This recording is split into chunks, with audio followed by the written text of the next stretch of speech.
अब देखेंगे north east की खबरें। नॉर्थ ईस्ट एक ऐसी जगह है जो पूरी तरह से खबरों से कटा रहता है, लेकिन हमारी ये कोशिश है कि वहां की खबरें देश भर देखें, देश भर में वो खबरें पहुंचाई जाए। इसीलिए हम आपको दिखा रहे हैं नॉर्थ ईस्ट एक्सप्रेस, जिसमें वहां की तमाम खबरें होंगी। अरुणाचल प्रदेश के मुख्यमंत्री नाबम तुकी ईटानगर में बन रहे कुछ चीज़ों का मुआयना करने के लिए पहुंचे और मुआयने के दौरान विधानसभा भवन, सेक्रेटरीट और विधायक निवास भवन का उन्होंने निरीक्षण किया।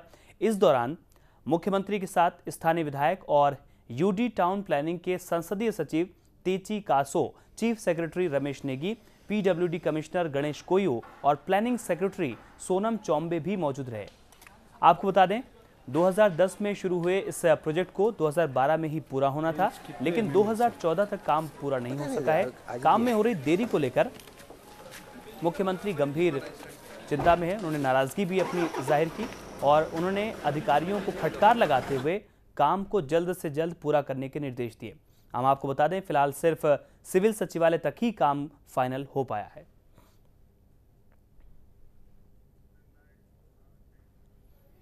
टीचर्स डे के मौके पर मणिपुर माध्यमिक शिक्षा विभाग की तरफ से एक आयोजन किया गया। बैंक्वेट हॉल में आयोजित इस समारोह में मणिपुर के मुख्यमंत्री नाबम तुकी और राज्य के शिक्षा संसदीय सचिव बामांग फेलिक्स ने शिरकत की। इस दौरान मुख्यमंत्री ने 30 शिक्षकों को सम्मानित किया, लेकिन इस दौरान मुख्यमंत्री शिक्षकों की क्लास लेने भी पीछे नहीं रहे। मुख्यमंत्री ने कहा कि सरकारी स्कूलों में शिक्षकों का प्रदर्शन उतना अच्छा नहीं है जितना होने की जरूरत है।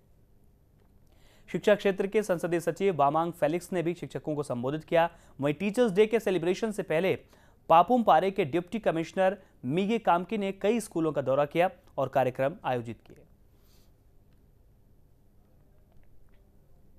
Arunachal Pradesh has been doing exemplary service, and they have been attending also the national level meetings, and they have proved themselves by their presence. And so the national unit decided to come to Itanagar. Arunachal Pradesh में civil सेवा परीक्षा की तैयारी कर रहे छात्रों के लिए खुशखबरी है। कांग्रेस सेवा दल की तरफ से फ्री सिविल सेवा सर्विसेज कोचिंग का कैंप लगाया जाएगा।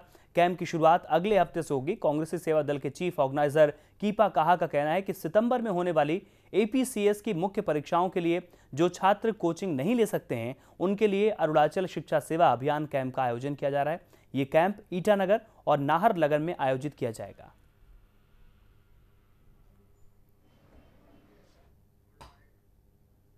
लोग आगे नहीं बढ़ पाता है, पैसा का कारण, फाइनेंशियली क्राइसिस का कारण। इसलिए हम लोग ने सोचा है क्योंकि इस प्रकार का काम को हम लोग सहयोग देना चाहिए, इसलिए अरुणाचल प्रदेश कांग्रेस सेवा दल ने निर्णय लिया। हम बहुत सारा स्टूडेंट को नहीं कर पाने से भी हाल ही में साल में कम से कम 15 से 20 स्टूडेंट को हम लोग स्पॉन्सर करने के लिए हम लोग निर्णय लिया है और ये हमारा पहला कदम है। इसका बाद हम लोग यूपीसीएस में जो उनमें भी हम लोग स्पॉन्सर करेंगे। जो अरुणाचल प्रदेश के नाहरलगुन से अगवा किए गए नामी व्यापारी केसी चाको की मौत हो गई। उनका शव दोईमुख के पास चिपुटा गांव के जंगल में पड़ा हुआ मिला। शव पूरी तरह से सड़ चुका था। मौके पर पहुंची पुलिस ने शव को पोस्टमार्टम के लिए भिजवाया है। हालांकि अभी तक मौत की वजहों का पता नहीं चल सका है, लेकिन आशंका जताई जा रही है कि अपहरणकर्ताओं ने चाको की हत्या कर दी। वहीं अपहरण के बाद से ही सवालों के घेरे में चल रही है पुलिस। मामले में चुप्पी साधे हुए पुलिस अभी तक मामले में अब तक 2 आरोपियों को हिरासत में लिया जा चुका है। आपको बता दें कि नाहरलगन में किराए के मकान में रह रहे चाको का 28 अगस्त को अपहरण कर लिया गया था। चाको का परिवार केरला में रहता है।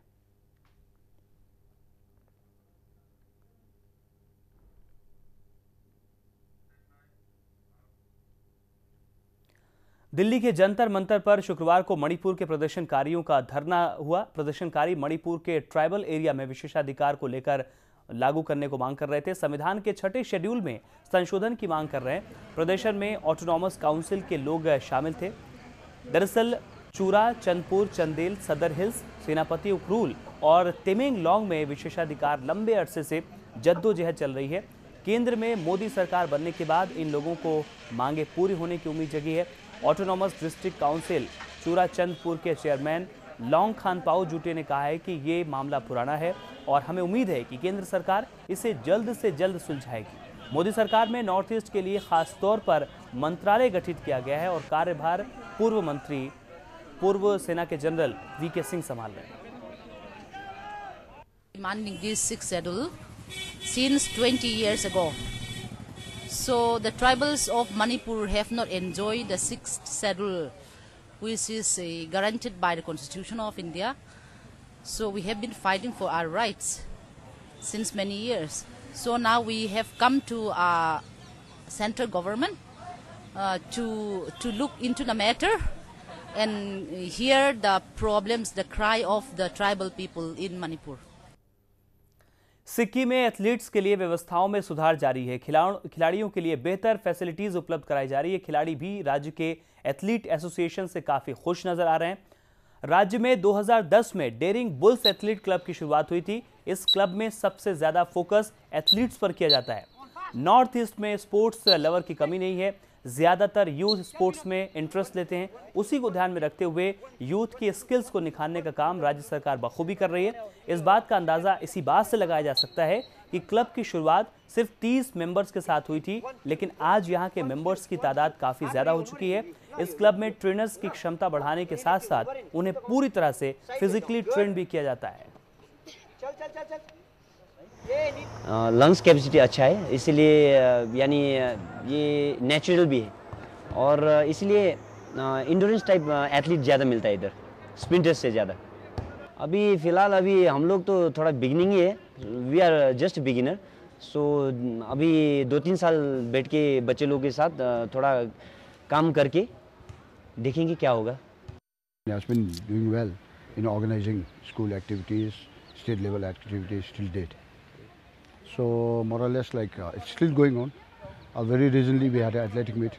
Sikkim Amateur Athletic had conducted that. So that's the thing.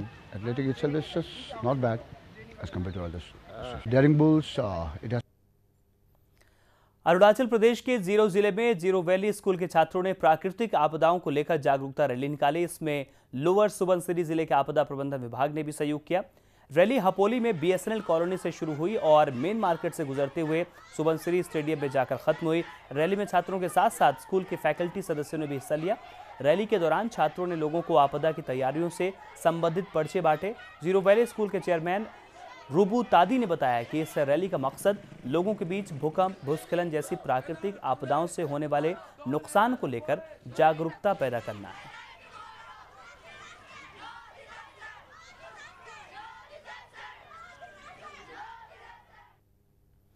Itanagar Catholic church welfare society के अचीवर्स को सम्मानित करने के लिए ईटानगर के बिशप हाउस में कार्यक्रम का आयोजन किया गया। कार्यक्रम में अरुणाचल प्रदेश के कैथोलिक एसोसिएशन के अध्यक्ष रहे टोक बोटम, महासचिव रहे ताउक तेबिन और पेखी नाबम को सम्मानित किया गया। ये अचीवर्स हैं। हाल ही में केरला में ऑल इंडिया कैथोलिक यूनियन की बैठक हुई, जिसमें इन तीनों ने अरुणाचल प्रदेश का रिप्रेजेंटेशन किया था। केरला में हुई बैठक में टोक बोटम को all India Catholic union for north east का राष्ट्रीय सचिव, ताऊ तेबिन को all India Catholic union for north east का अध्यक्ष और पेखी नाबम को all India Catholic union for north का सचिव बनाया गया था। इनकी सफलता को देखते हुए इन्हें सम्मानित किया गया है।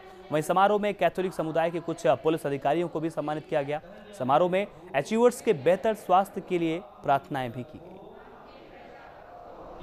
Arunachal Pradesh has been doing exemplary service, and they have been attending also the national level meetings, and they have proved themselves by their presence. And so the national unit decided to come to Itanagar.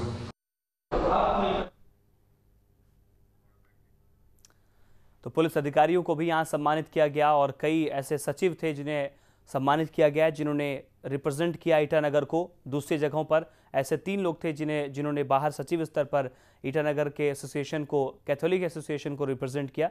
उन्हें बाकायदा बुलाकर उन्हें सम्मान दिया गया। इसमें कई बड़े पुलिस अधिकारी थे जो ईटानगर में हैं, उन्हें सम्मानित किया गया और उनकी बड़ी उपलब्धियों का यहाँ पर बखान भी हुआ और उसके लिए उन्हें इस कैथोलिक चर्च में सम्मान दिया गया। कहते हैं इंसान के हौसले बुलंद हों तो जिंदगी में कोई चुनौती नामुमकिन नहीं है। मुसीबतें लाख आए लेकिन जज्बे के सहारे उसे पार किया जा सकता है। बुलंदियों की ऐसी ही एक मिसाल देखने को मिली है गैंगटोक में, जहां एक युवा ने जिंदगी की जद्दोजहद में अपना मुकाम हासिल कर लिया।